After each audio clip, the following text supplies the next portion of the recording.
Hi, we are Andy and Rich, and welcome to our channel, Remembrance of the Past, where we will be visiting churches, war graves, pillboxes and bunkers.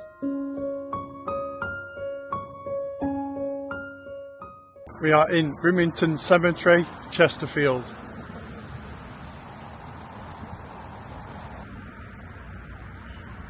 (364-4) Lance Corporal Joseph BARBER, Lincolnshire Regiment, died 16th of September 1916, aged 28.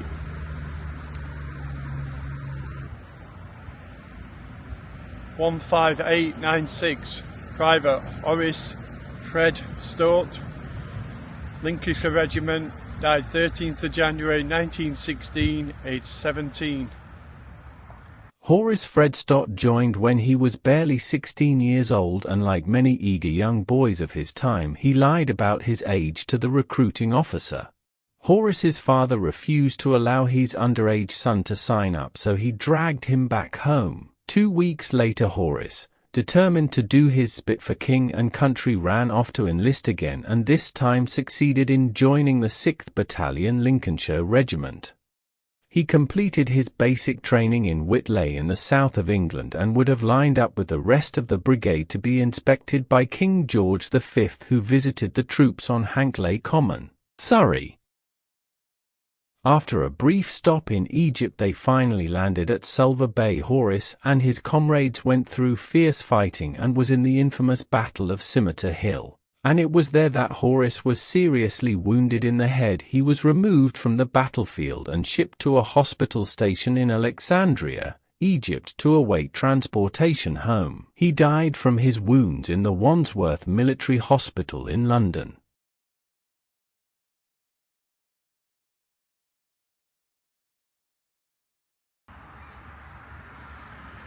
(32163) Private Charles Edward Clayton, Gloucestershire Regiment, died 8th of July 1918, aged 39.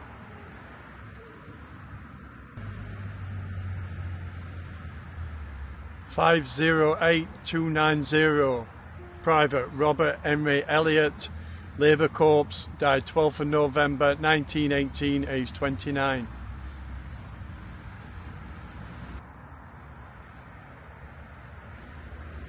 T/114150 Corporal Joseph Arthur Storer, Royal Army Service Corps, died 29th of May 1941, aged 22.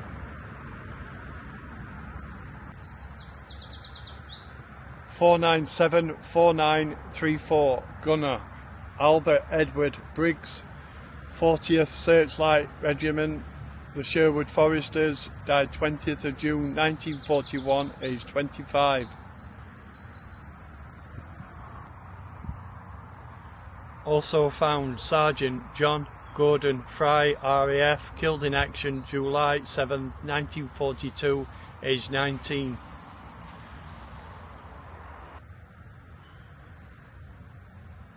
(831033) Sergeant William Edward Brent, Royal Artillery, died 3rd of April 1943, aged 32.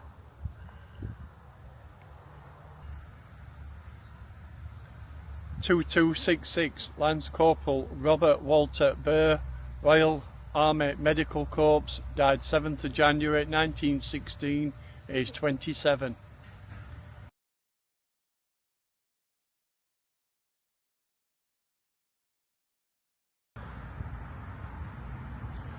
(15145) Private Thomas Hall, Lincolnshire Regiment, died 23rd of November 1918, aged 23.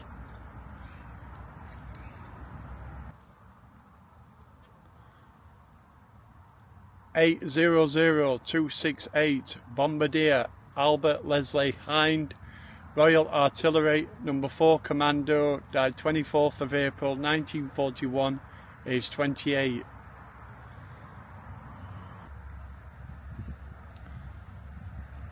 (286992) Gunner Frederick William NADIN, Royal Garrison Artillery, died 20th of March 1921, aged 22.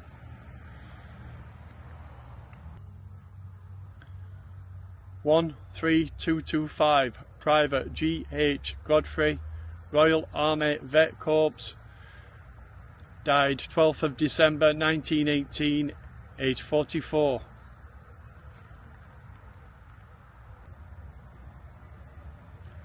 Two 66350 Private W. ROWE, died 26th of September 1918.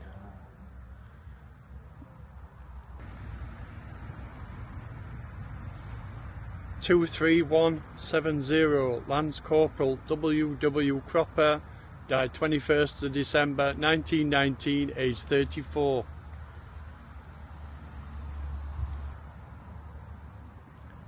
Also found Albert George, who was killed in action at Ypres, November 19th, 1917, aged 23.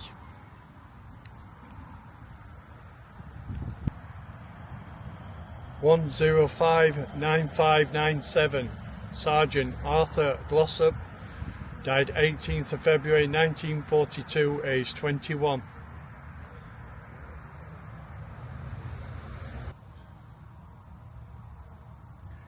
One 620366 Sergeant Air Bomber RAF Louis Randall Barber, killed on active service 21st of July 1944, aged 21. Louis Barber was on board an Handley Page Halifax bomber which was sent to attack a synthetic oil plant. The northern part of the target was badly damaged.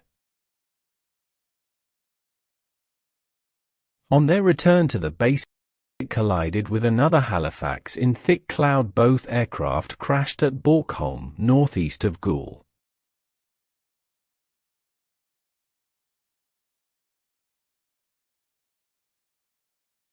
Fred GREAVES VC, born 16th May 1890, died 8th of June 1973.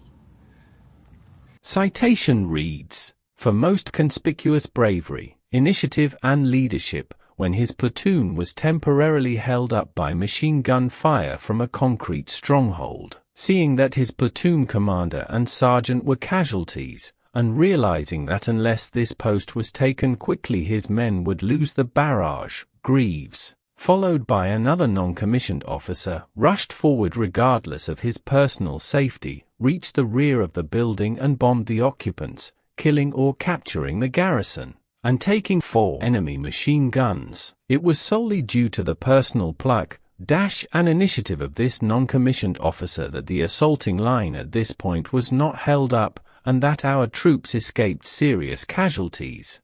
Later in the afternoon, at a most critical period of the battle, when the troops of a flank brigade had given way temporarily under a heavy counterattack and when all the officers in his company were casualties, this gallant non-commissioned officer quickly grasped the situation. He collected his men, threw out extra posts on the threatened flank, and opened up rifle and machine gun fire to enfilade the advance. The effect of Greaves' conduct on his men throughout the battle cannot be overestimated, and those under his command responded gallantly to his example.